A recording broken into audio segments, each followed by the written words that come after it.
Bismillahirrahmanirrahim. This is the last part of this unit, inshallah.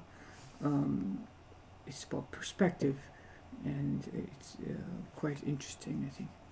So there are two types of perspective: linear and atmospheric perspective. Perspective is what makes drawings and paintings look three-dimensional. So there's an illusion, obviously, that you take a two-dimensional paper or canvas, and then you make a three-dimensional picture looking on it.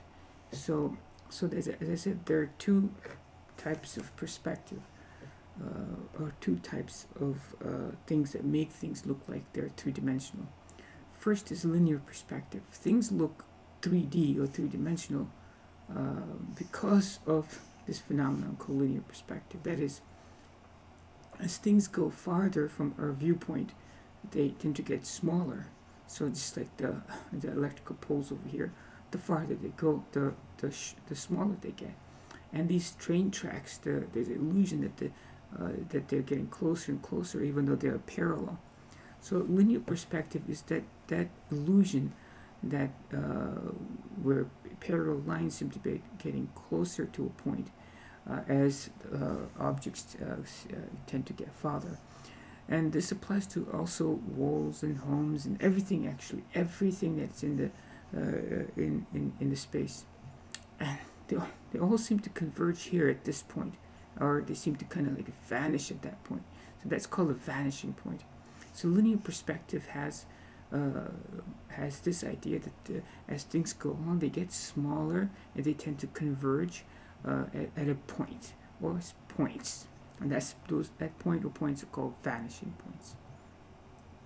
This is an example of a linear perspective. Now, as you can see in this picture, it looks like there's a space, there's dimension, there's depth to this picture. The reason is because you intuitively know that all of these lampposts are of the same size, but they are getting smaller. They're not getting smaller in actual size, they're getting smaller in their appearance.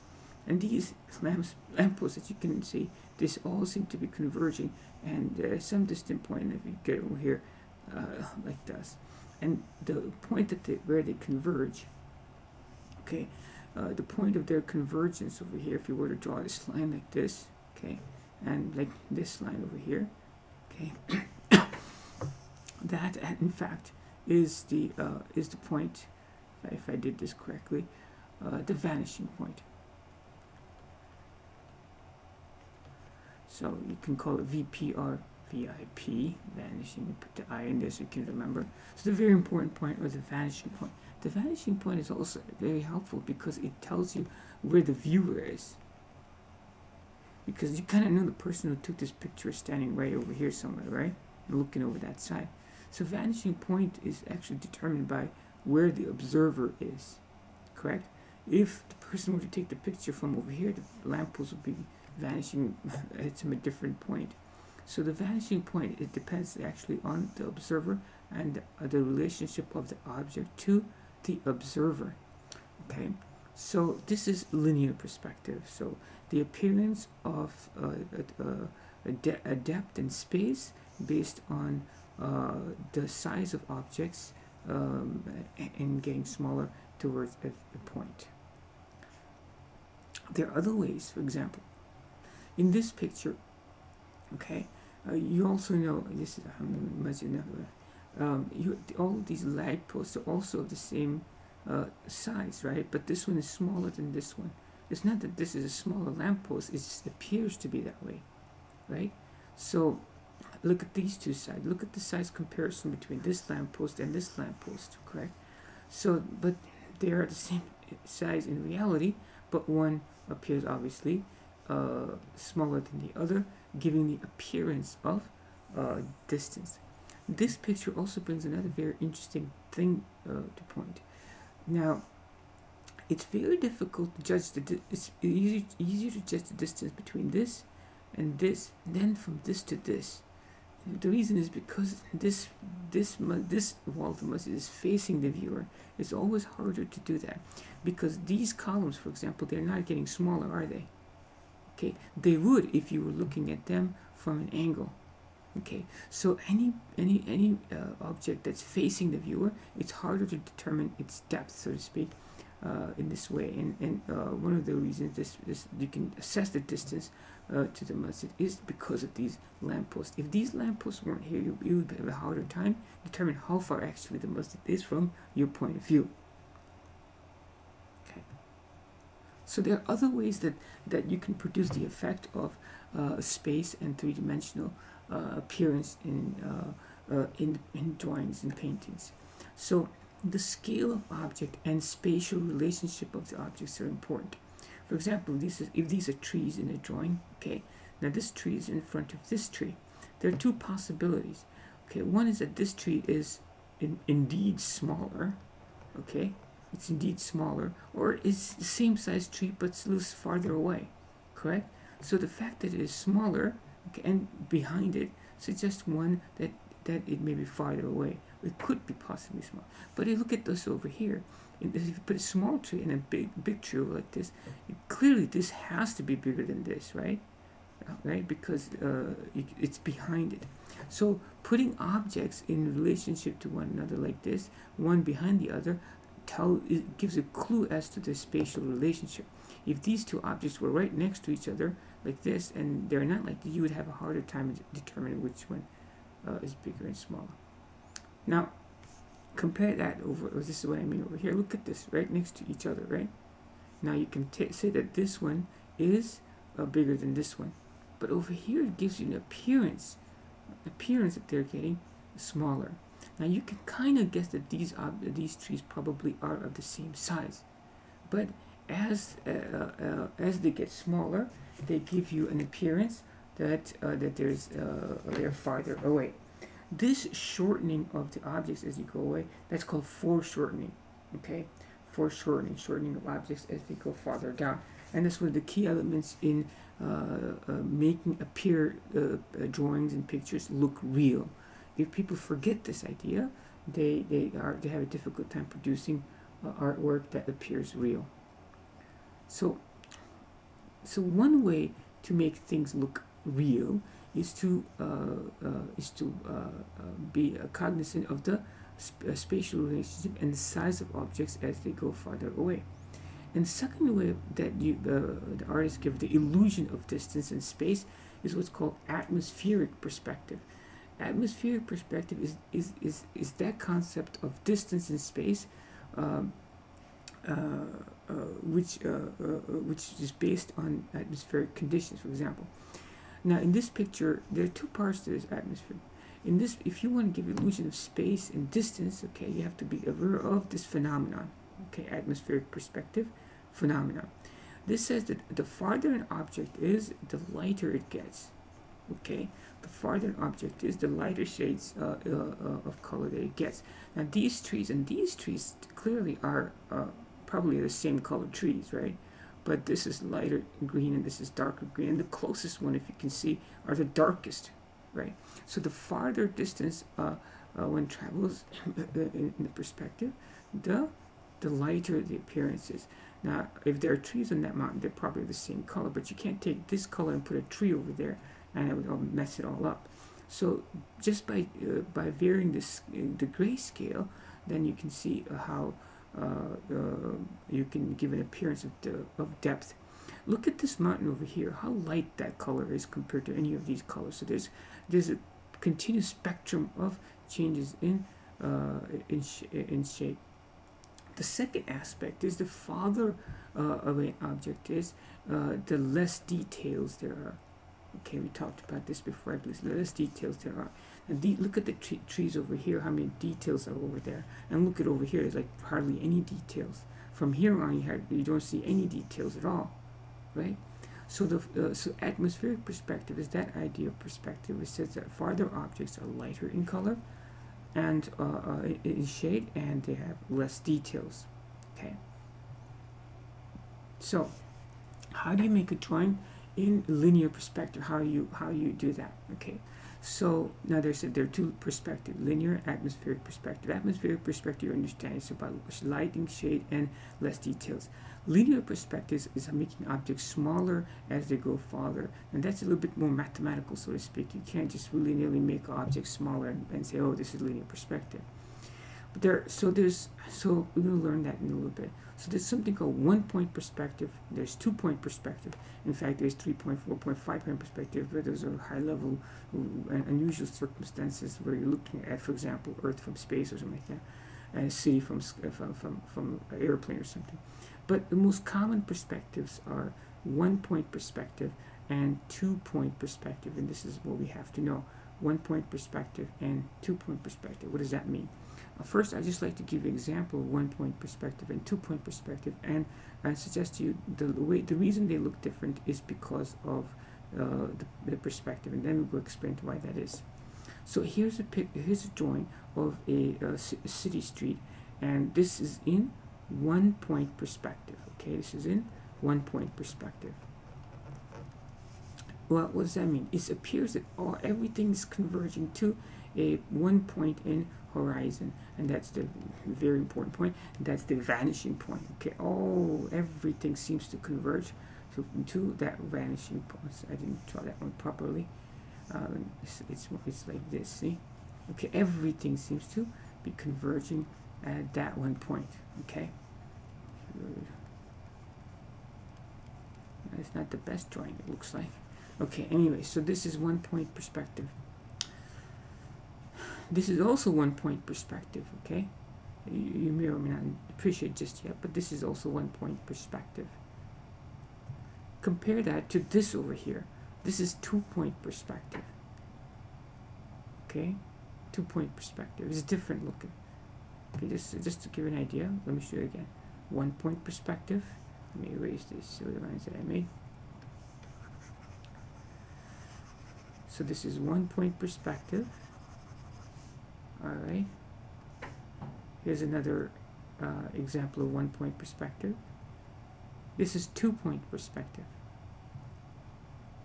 Okay, what's the difference? So in 1-point perspective, there are 2 key terms that you need to know. You have to know the horizon, okay, or horizon line, and you have to know the vanishing point, okay? So in 1-point perspective, there's only one vanishing point, okay? In 2-point perspective, there are 2 vanishing points, okay?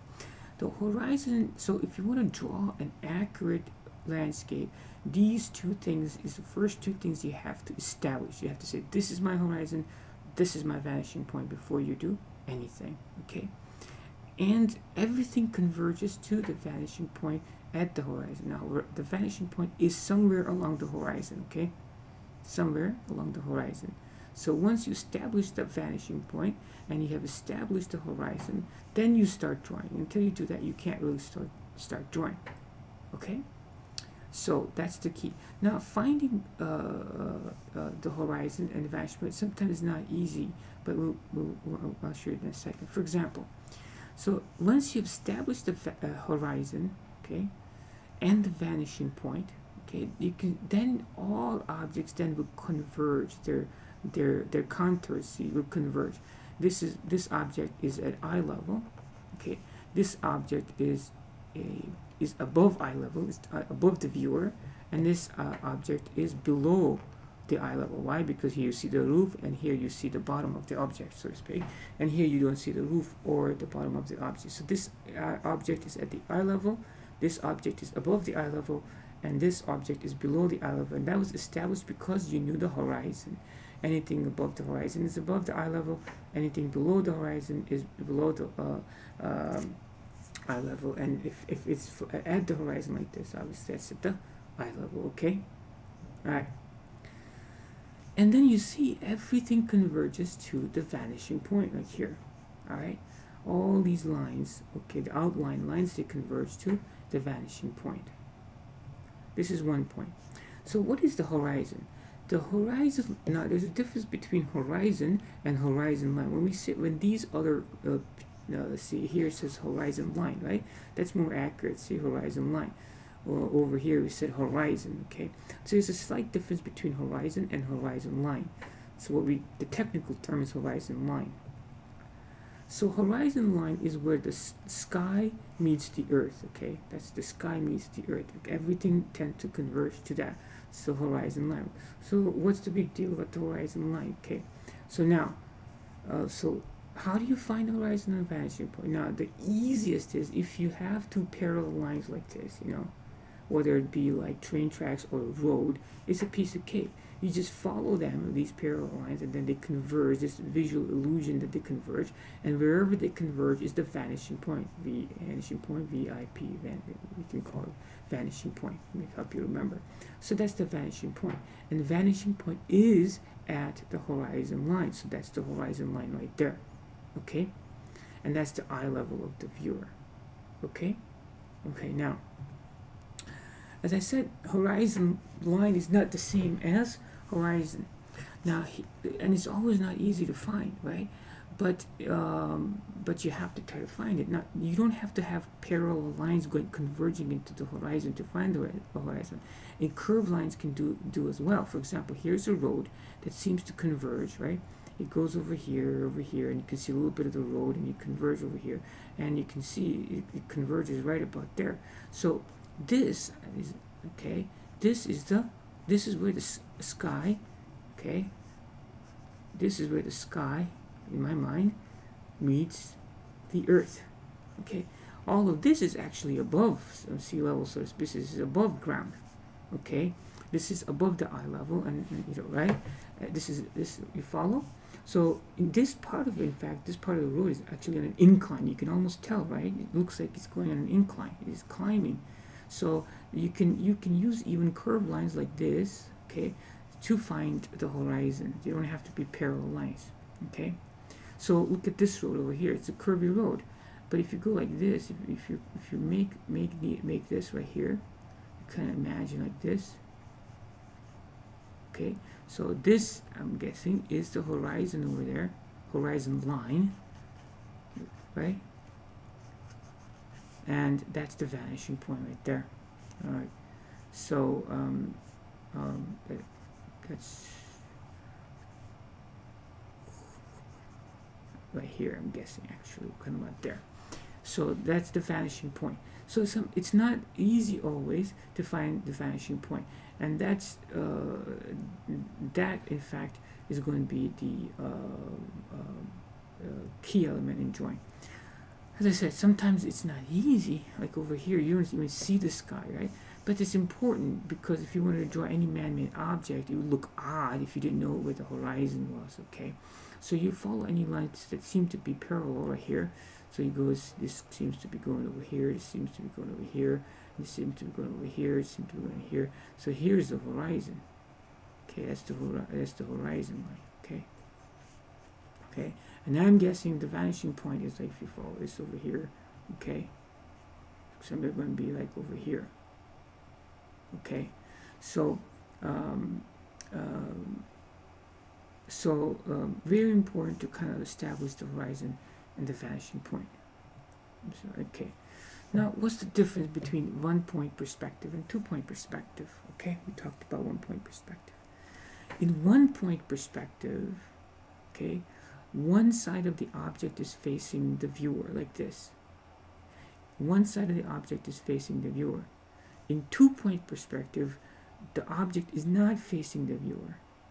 Okay, the object is not facing the viewer. The object is turned. Whenever objects are turned, there will be two vanishing points. This is VIP on the left side, vanishing point on the left side. This is VIP on the right side. So this is a right vanishing point, and this is a left vanishing point. So when the object is slightly turned, even if it's only slightly turned, there will be two vanishing points. If the object is facing the person directly like this, there will be only one vanishing point. Now, if there's another object that's turned even more, it doesn't matter. Okay, they'll still go to the vanishing point that's established. So, 2-point perspective would be like this. Okay. Now, again, this is 1-point perspective. This is above the eye level, at the eye level, and below the eye level. Objects will look like they still converge to the vanishing point. With the 2-point perspective, okay, these objects are above the eye level,